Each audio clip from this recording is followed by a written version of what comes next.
Hello everyone, I am Arshita. Welcome to our YouTube channel Global Edu Consulting. आज हम बात करने वाले हैं RIMC यानी राष्ट्रीय इंडियन मिलिट्री कॉलेज के बारे में।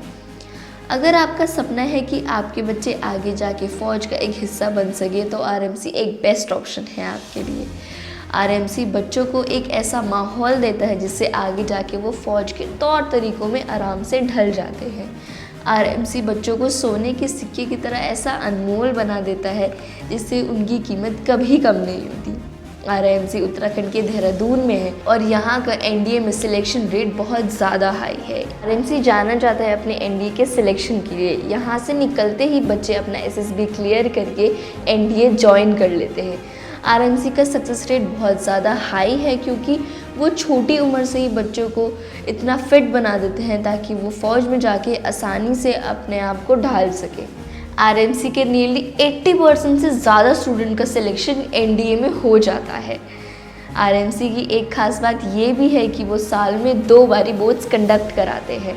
RMC देश का एक इकलौता स्कूल है जिसमें ऐसा किया जाता है और इसी वजह से RMC का नाम लिम्का बुक्स रिकॉर्ड में भी है। और अब सुप्रीम कोर्ट के ऑर्डर के बाद RMC स्कूल में फ़ीमेल कैंडिडेट्स को भी एडमिशन प्रोवाइड किया जाएगा। अब फीमेल कैंडिडेट्स भी यहाँ से अपनी एजुकेशन कंप्लीट करके NDA ज्वाइन कर सकती हैं। ये जजमेंट एक हिस्टोरिकल स्टेप है towards gender equality and women upliftment. RMC के बाद जो कैंडिडेट NDA में सिलेक्ट होते हैं वो सीधा लेफ्टिनेंट कर्नल बन के निकलते हैं और उसके बाद वो अपने देश के लिए और अपने परिवार के लिए एक जिम्मेदार नागरिक बनते हैं। RMC से निकलते ही जो कैंडिडेट्स NDA में सिलेक्ट होते हैं वहाँ से 3 साल की ट्रेनिंग के बाद वो अपने अपने विंग्स ज्वाइन करते हैं। अगर कैंडिडेट ने आर्मी विंग्स ज्वाइन किया है तो उसमें वह IMS देहरादून से 1 साल की ट्रेनिंग के बाद सीधा लेफ्टिनेंट कर्नल बन के निकलता है। इंडियन नेवी ज्वाइन करते हैं तो उसके 2 एक्सपेक्ट होते हैं। पहला, अगर कैडेट ने अपनी 3 साल की ट्रेनिंग NDA में कंप्लीट कर ली है तो वो डायरेक्ट इंडियन नेवल अकेडमी की 1 साल की ट्रेनिंग के बाद सब लेफ्टिनेंट रैंक में नियुक्त होते हैं। और दूसरा एक्सपेक्ट ये है कि 12th क्लास की ट्रेनिंग के बाद जो डायरेक्ट नेवल अकेडमी ज्वाइन करता है उनकी 4 साल की ट्रेनिंग के बाद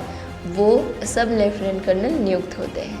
और अब बात करते हैं इंडियन एयरफोर्स की। इसमें भी 2 एक्सपेक्ट होते हैं। पहला होता है फ्लाइंग ऑफिसर जिसमें 1.5 साल की ट्रेनिंग के बाद वह परमानेंट कमीशन ऑफिसर्स बनते हैं। और दूसरा एक्सपेक्ट होता है ground duty technical and non technical जिसमें कि वह 1 साल की ट्रेनिंग के बाद फ्लाइंग ऑफिसर ब्रांच नियुक्त होते हैं। वो लोग बहुत भाग्यशाली होते हैं जिनको इंडियन डिफेंस ज्वाइन करने का मौका मिलता है जिससे वो अपने देश की रक्षा और सेवा कर सके।